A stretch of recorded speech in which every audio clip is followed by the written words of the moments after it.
Hello everyone. ITI कर रहे समस्त विद्यार्थियों, आपका एम्प्लॉयबिलिटी स्किल का जो पेपर है 25 नवंबर का होता है। उसमें उसी क्रम में जो आपका सिलेबस है उसका 7वां चैप्टर नंबर 7 जिसका नाम है संप्रेषण कौशल। इसका जो फैक्ट है, जो इसके तथ्य हैं, वो आपको इससे पहले की वीडियो में आपको बताए जा चुके हैं।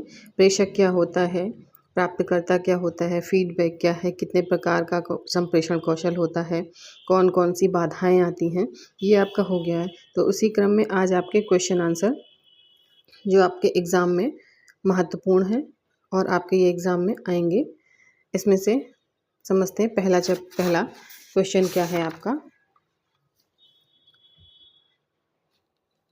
पहला क्वेश्चन है आपका, संप्रेषण में समाहित है। समाहित का मतलब होता है संप्रेषण में कौन कौन सी चीज़ें शामिल हैं। आप अपनी बात को, संप्रेषण का मतलब होता है, पहले की वीडियो जिन्होंने ना देखा हो वो इसका पहला पार्ट ज़रूर देख लें, जिससे कि आपको आसानी से समझ में आ जाएगा। प्रेषण का मतलब अपनी बात को प्रेषित करना या कहना, फिर दूसरे की बात को सुनना और समझना। तो ये तीनों ही चीज़ें जो हैं वो इसमें समाहित होती हैं। दूसरा क्वेश्चन क्या कह रहा है, दूसरा क्वेश्चन है प्रभावी संप्रेषण वह है जिसमें, आप लोग जिन्होंने कल की क्लास देखी होगी वो बहुत आसानी से इन प्रश्नों को कर पाएंगे। प्रभावी संप्रेषण मतलब इफ़ेक्टिव संप्रेषण कैसा है, जो आपके ऊपर प्रभाव डाल रहा है, सामने वाला कुछ कह रहा है तो आपको समझ में आ भी रहा है या नहीं। तो जो प्राप्त करता है, जिसने इन बातों को सुना है, जिन बातों को समझा है या देखा है, उनके प्राप्तकर्ता प्रेषक जिसके द्वारा प्रेषित किया गया है उस संदेश को समझ जाता है। तो प्रभावी संप्रेषण क्या हुआ, जिसमें प्राप्तकर्ता प्रेषक के संदेश को समझ जाता है। ठीक है। तीसरा क्वेश्चन क्या है, बिना शब्दों का संप्रेषण क्या कहलाता है। आप बोल के कहेंगे तो मौखिक संप्रेषण, आप लिख के कहेंगे तो लिखित संप्रेषण, आप शब्दों से कहेंगे तो शाब्दिक संप्रेषण, फिर आप बिना बोले आप इमोजीज बना करके जिन बातों को कहते हैं वो कहलाता है अशाब्दिक संप्रेषण। ठीक है। नेक्स्ट आपका क्वेश्चन क्या है, प्रतिलेखन को क्या कहते हैं। लेखन और प्रतिलेखन दो चीज़ें होती हैं। प्रतिलेखन को क्या कहते हैं, नोटेशन या अंकन। ये आपका आंसर है, प्रतिलेखन को अंकन या नोटेशन कहते हैं। अगला क्वेश्चन नंबर 5, कम्युनिकेशन शब्द लैटिन शब्द से लिया गया है। ये आप कल भी देख चुके हैं, कहाँ से लिया गया है, लैटिन भाषा का शब्द है। इसका अर्थ क्या होता है, लैटिन भाषा का शब्द अर्थ क्या है, इसका अर्थ है कम्युनिटी। ठीक है, मतलब समुदाय जिससे आप बात कर रहे हैं। अगला, ध्वनियों के प्रकार कौन कौन से होते हैं, कौन कौन सी, सॉरी एक मिनट, कम्युनिकस, आपका लैटिन भाषा का शब्द जो कम्युनिकेशन है उसका अर्थ क्या होता है, उसका आंसर है कम्युनिकस। क्या अर्थ है उसका, उसका अर्थ है कम्युनिकस। ऑप्शन सी सही होगा। ध्वनियों के प्रकार कौन कौन से होते हैं, ध्वनियाँ कौन कौन सी होती हैं, स्वर ध्वनि और व्यंजन ध्वनि। दो प्रकार की ध्वनियाँ होती हैं, स्वर और व्यंजन ध्वनि।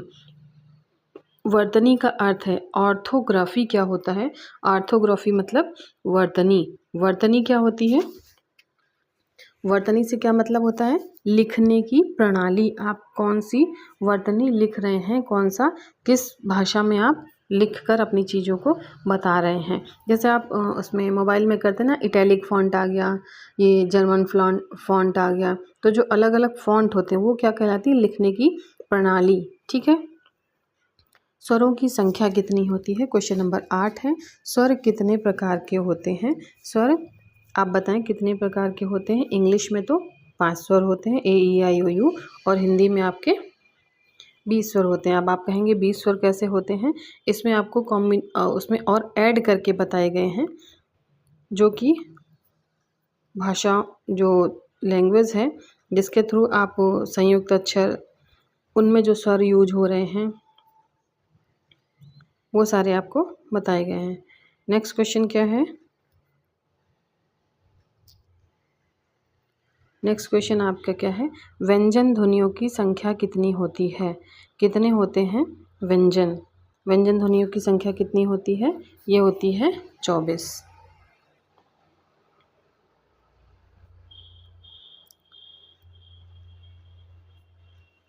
व्यंजन ध्वनियों की संख्या कितनी होती है? 24। भाषा विज्ञान में उच्चतम स्तर होता है, किसका होता है? भाषा विज्ञान में उच्चतम स्तर किसका होता है? स्वर विज्ञान का। हमारी फोनिक्स जो होते हैं, स्वर विज्ञान का। फोनोलॉजी के अध्ययन में होता है ध्वनि, कैसी होती है? फोनोलॉजी, फोनोलॉजी मतलब स्वर विज्ञान, उसमें ध्वनि आपकी कैसी होती है? आयोजन प्रकार की। वर्ण जो लिखे जाते हैं परंतु बोले नहीं जाते, वो क्या कहलाते हैं? मूक।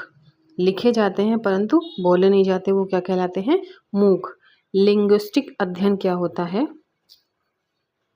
लिंग्विस्टिक अध्ययन क्या होता है?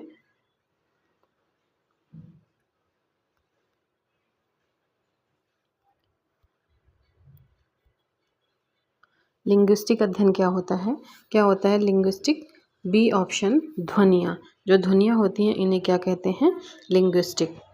अगला है स्वनिम एक होता है। स्वनिम क्या है? स्वनिम क्या है?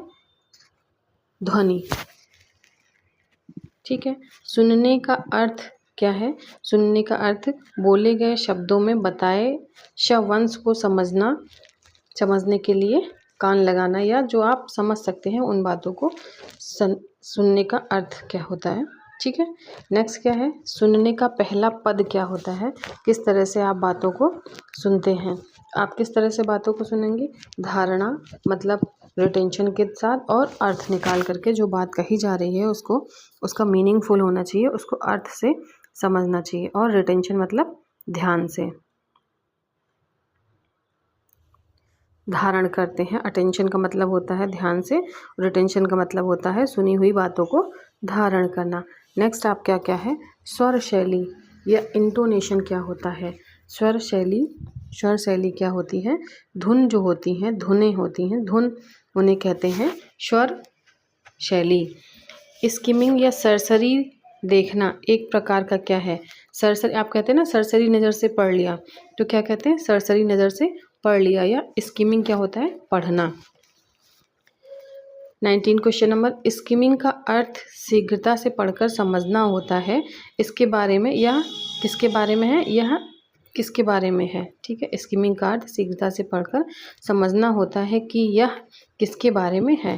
जैसे कोई आपको जीवनी दी गई है, आप उसको पूरा ना पढ़ करके लाइट हल्का हल्का पढ़ लेते हैं, तो आप समझ जाते हैं ये किसके बारे में कहा जा रहा है, किसी से संबंधित ये वाक्यांश है।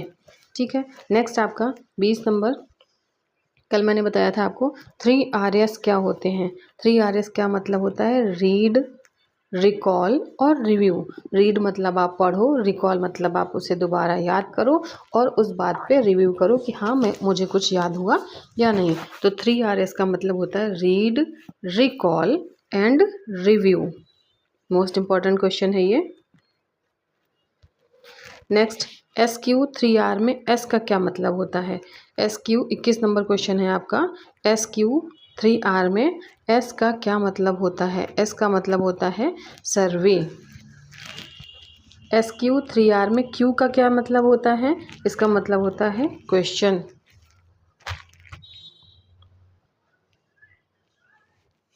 साक्षात्कार एक प्रकार का जो इंटरव्यू होता है वो एक प्रकार का क्या है? ये एक व्यक्तिगत साक्षात्कार होता है, मतलब किसी पर्सनल, एक टेक्निकल होता है, एक समूह परिचर्चा। ये तीनों प्रकार का ही होता है। इंटरव्यू जो होता है पर्सनल भी होता है, टेक्निकल भी होता है, और ग्रुप में भी GD भी होता है। जो अगर आपने बैंकिंग के एग्ज़ाम दिए होंगे तो उनमें ग्रुप डिस्कशन कराया जाता है। तो ये तीनों प्रकार का साक्षात्कार होता है। 24 नंबर क्वेश्चन क्या कह रहा है आपका? साक्षात्कार हेतु आवश्यक है। क्या आवश्यक है? उसमें गहन अध्ययन जरूरी है? नहीं। जान पहचान जरूरी है? नहीं। वाक्पटुता मतलब आप अपनी बात को अच्छे से प्रेजेंट कर सकें। क्या जरूरी है? आप अपनी बात को अच्छे से प्रेजेंट कर सकें, वाक्पटुता। नेक्स्ट है आपका साक्षात्कार में पूछे जाने वाले प्रश्न जो होते हैं वो किस तरह से आते हैं। साक्षात्कार में प्रश्न पूछे जाते हैं, किस तरह के प्रश्न पूछे जाते हैं। ये पूछे जाते हैं परिचयात्मक प्रश्न, आपका इंट्रोडक्टिव मतलब आपका इंट्रोडक्शन पूछा जाता है और आपकी योग्यता जो आपकी एलिजिबिलिटी जो आपने पढ़ाई लिखाई करी होती है उस पर आधारित प्रश्न होते हैं। तो ये दोनों ही ऑप्शन आपके सही हैं। अगला क्वेश्चन क्या कह रहा है, प्रभावी संप्रेषण क्या होता है, इफेक्टिव संप्रेषण क्या होता है। मैंने कल भी आपको बताया था विभेदात्मक श्रवण, आप चीज़ों को सुने। गवेषणात्मक, इट मीन्स चीज़ों को अपने आप में आत्मसात करें, सुने, उसके बाद में उसका इवैल्यूएशन करें। फिर ये तीनों, तो ये तीनों चीज़ें जो है ये आपके प्रभावी संप्रेषण में इफ़ेक्टिव हो जाती हैं। नेक्स्ट आपका क्या है, साक्षात्कार। 27 नंबर प्रश्न है, साक्षात्कार शब्द फ्रेंच भाषा के किस शब्द से लिया गया है। साक्षात्कार शब्द किस भाषा से, इंटरव्यूअर, इंटरव्यू पढ़ा था आपने, तो ये इंटरव्यूअर शब्द से लिया गया है। नेक्स्ट क्वेश्चन आपका है, पारिवारिक सदस्यों के मध्य होने वाला संचार क्या कहलाता है। औपचारिक, आप घर में जाते हैं तो औपचारिक रहते हैं या अनौपचारिक, कल मैंने बताया था घर में जाने के बाद में आप कैसे बिहेव करते हैं। आप एक अनौपचारिक तौर पे काम करते हैं, कहीं भी मन होता है वहाँ कपड़े फेंक देते हैं, बैग फेंक देते हैं, बुक्स कहीं भी पड़ी होती हैं, जबकि स्कूल में आप वेल मैनर्ड होके बैठते हैं या एक सही तरीके से बैठते हैं, एक औपचारिक तरीके से बैठते हैं। अगला क्वेश्चन क्या कह रहा है आपका, वार्तालाप करते समय क्या करना चाहिए। वार्तालाप करते समय हमें वक्ता की बातों को ध्यानपूर्वक सुनना चाहिए। ठीक है। ऊर्ध्वगामी संप्रेषण में संदेश का प्रवाह चलता है। जो ऊर्ध्वगामी संप्रेषण होता है उसमें संदेश का प्रवाह किस तरह से चलता है, नीचे से ऊपर, ऊपर की ओर, आधा तिरछा, इनमें से कोई नहीं। तो इसमें से ऊर्ध्वगामी संप्रेषण जो है वो किसी भी तरह से नहीं चलता। किस संप्रेषण में स्थिरता अधिक होती है। 31 नंबर प्रश्न है आपका। प्रश्नों को थोड़ा जल्दी कर रहे हैं क्योंकि आपका जो है इसका टॉपिक समझाया जा चुका था, तो प्रश्नों को थोड़ा सा स्पीड में करते हैं। 31 नंबर का प्रश्न है, किस संप्रेषण में स्थिरता अधिक होती है। आप बताएं। लिखित संप्रेषण में स्थिरता अधिक होती है। जो चीज़ें लिखी गई होती हैं वो स्थिर मतलब ज़्यादा समय तक रहती हैं, बरकरार रहती हैं। आप मौखिक में किसी को गाली दे देते हैं या किसी से अच्छे शब्द बोल देते हैं तो वो ज़्यादा समय तक नहीं रहते हैं। आप प्रूफ, लिखित साक्ष्य मांगे जाते हैं, हर जगह जो भी है लिखित में मांगा जाता है। तो जो लिखी गई, लिखने के बाद में चीज़ें होती हैं वो ज़्यादा स्थायी होती हैं या स्थिर होती हैं। संप्रेषण में भाषागत बाधा को दूर करने का उपाय कौन सा है। भाषागत संप्रेषण में भाषागत मतलब भाषा में अगर कोई बाधा आ रही है तो उसको दूर करने के लिए आप क्या करेंगे, भाषा समझने के योग्य आपको बनना पड़ेगा।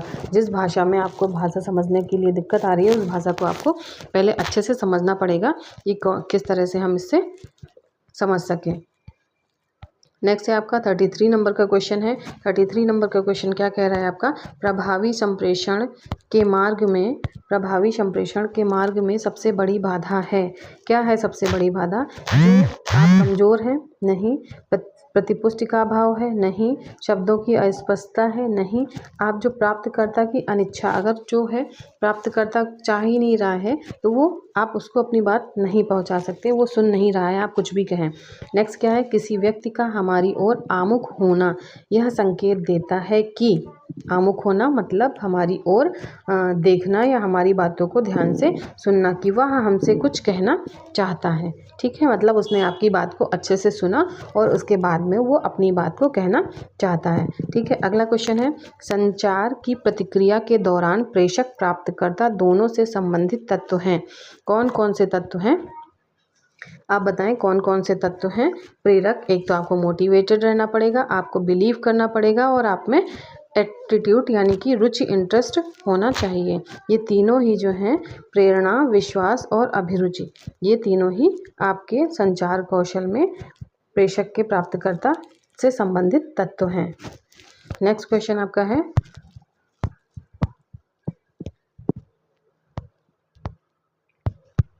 भाव चढ़ाना किस प्रकार का संचार बताता है कि आप गुस्सा हैं, कि नहीं है? क्या बताएगा आपका कौन सा? आप अमौखिक। आप अगर गुस्से में हैं तो आप ऐसे आंखों से घूरते हैं, तो वो कैसा, किस तरह का संचार हो गया?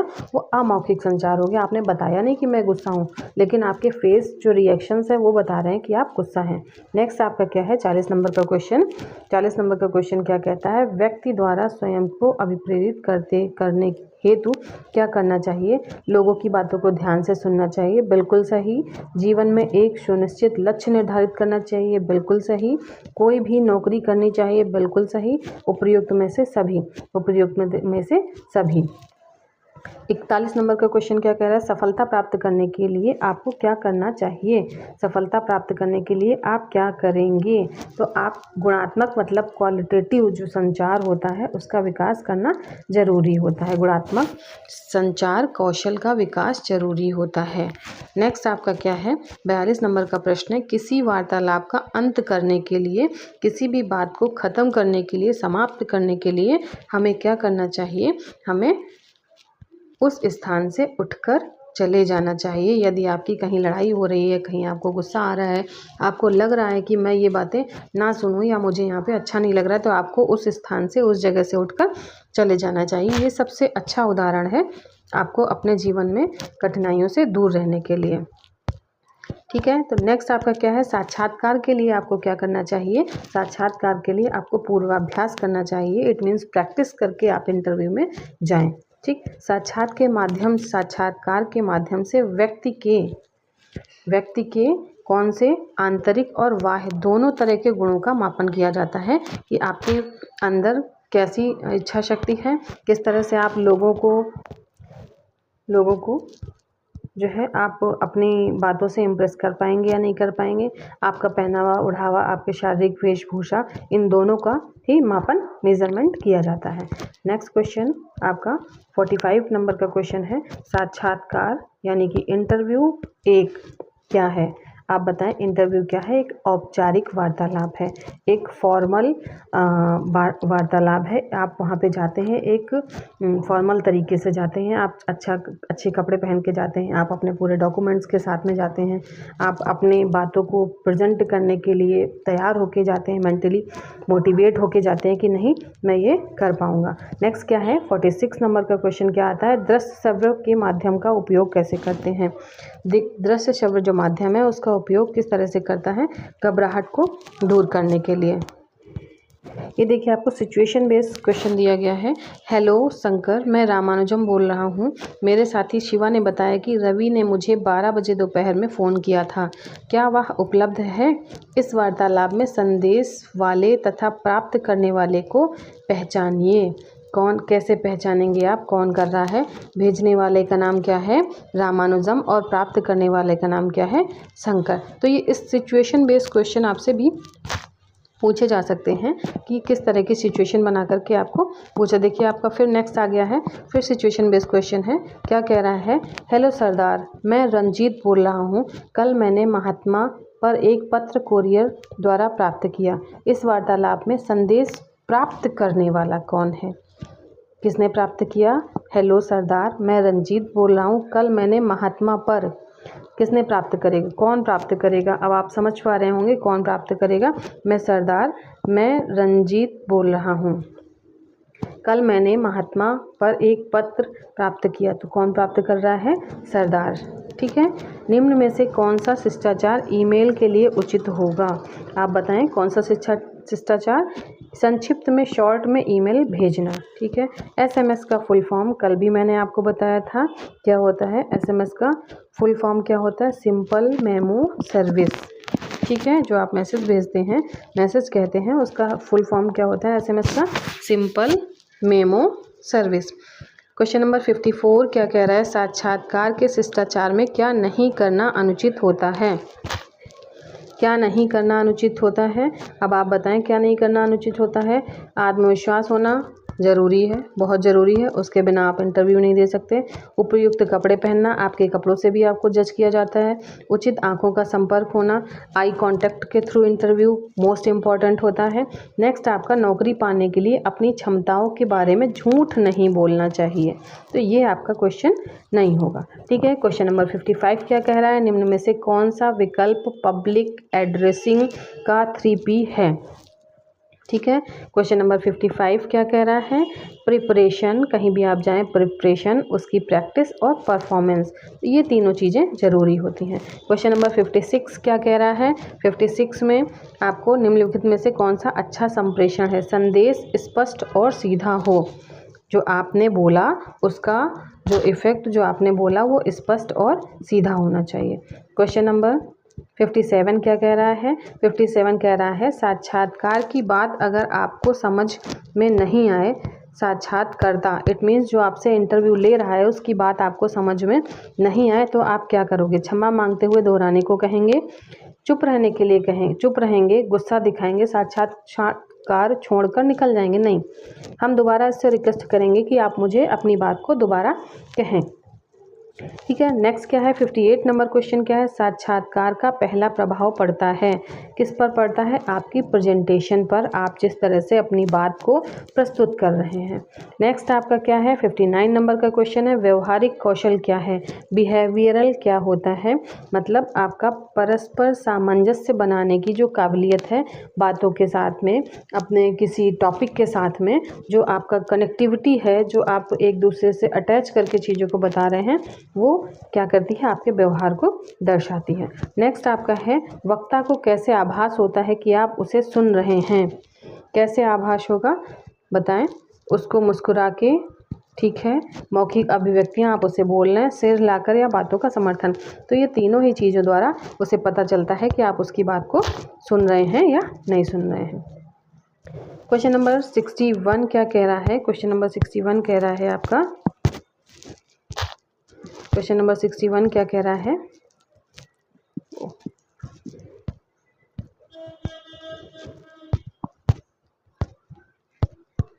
क्वेश्चन नंबर 61, साक्षात्कारात्मक चिंतन एक मानसिक मनोवृत्ति है। इंटरव्यू थॉट प्रोसेस जो होता है वो एक मानसिक मनोवृत्ति है। जी हाँ, बिल्कुल सही बात है। आप अपने विचार, शब्द और कल्पनाओं में झलकती हैं, जिसमें कि सफलता हासिल करने में भी सहायक होते हैं। तो ये मोस्ट इम्पॉर्टेंट आपका ये क्वेश्चन है। नेक्स्ट आपका क्या है, क्वेश्चन नंबर 62 क्या कह रहा है, क्वेश्चन नंबर 62 कह रहा है कि स्वयं को अभिप्रेरित करने के संबंध में आप स्वयं की तुलना किससे करेंगे, है ना, तो किससे करेंगे, खुद से। नेक्स्ट 63 नंबर क्वेश्चन है, सूचना संप्रेषण की तकनीकों में शामिल नहीं है। इंटरनेट चैटिंग बिल्कुल है, रेडियो पर गाने सुनना बिल्कुल है, समाचार पत्र पढ़ना बिल्कुल है, किसी को एकटक देखना ये नहीं है। ठीक है, नेक्स्ट आपका 64 नंबर क्वेश्चन क्या कह रहा है, धनात्मक मनोवृत्ति के लाभों में निम्नलिखित को शामिल नहीं करेंगे। पॉजिटिव जो एप्टीट्यूड होता है उसमें आप किसको शामिल नहीं करेंगे, अपनी क्षमताओं की अनुभूति को शामिल नहीं करेंगे, लोगों का आदर की प्राप्ति करेंगे, अधिक आनंद की प्राप्ति होगी, जो आपका आत्मिक बल है, जो आपका सेल्फ कॉन्फिडेंस है, उसकी भी आपको प्राप्ति होगी। नेक्स्ट एंड लास्ट क्वेश्चन है आपका, प्रॉक्सी मिक्स का मतलब क्या होता है। तो क्या होता है प्रॉक्सी मिक्स का मतलब, आइए समझते हैं। प्रॉक्सी मिक्स का मतलब होता है, आप संचार के दौरान रखी जाने वाली जो व्यक्तिगत शारीरिक दूरी है, प्रॉक्सी मिक्स, प्रॉक्सिमल दूरी, प्रॉक्सिमल डिस्टेंस जिसे कहते हैं। तो आप इंटरव्यू जब दे रहे होते हैं उसके दौरान जो व्यक्तिगत इंटरव्यूअर जो होता है और जो आप बैठे होते हैं, जो इंटरव्यू लेने वाला होता है और इंटरव्यू देने वाला होता है, उन दोनों के बीच जो शारीरिक डिस्टेंस होता है उसे क्या कहते हैं, प्रॉक्सी मिक्स। ओके, तो ये था आपका एम्प्लॉयबिलिटी स्किल में संप्रेषण कौशल से संबंधित 65 प्रश्नों का ये जो संयोजन था। ये सीरीज़ थी, ये आपकी पूरी हो गई है। आप इन दोनों को पहले तो आप कॉन्सेप्ट वाला, उसके बाद में ये जो 65 नंबर के जो क्वेश्चन हैं इनको आप देखेंगे तो आई होप सो इसमें से आपको 25 में से कुछ नहीं तो 2 या 3 क्वेश्चन तो आपको मिल ही जाएंगे। धन्यवाद। चैनल को लाइक, शेयर एंड सब्सक्राइब करें। चैनल पे बने रहने के लिए आप चैनल को विजिट करते रहें और डेली आपको इस चैनल पर एम्प्लॉयबिलिटी स्किल के सारे फैक्ट, सारे क्वेश्चन जो आपको परीक्षा में आपके लिए महत्वपूर्ण स्थान रखते हैं, आपको 25 नंबर दिलाने के लिए पूरी कोशिश करी जा रही है। धन्यवाद।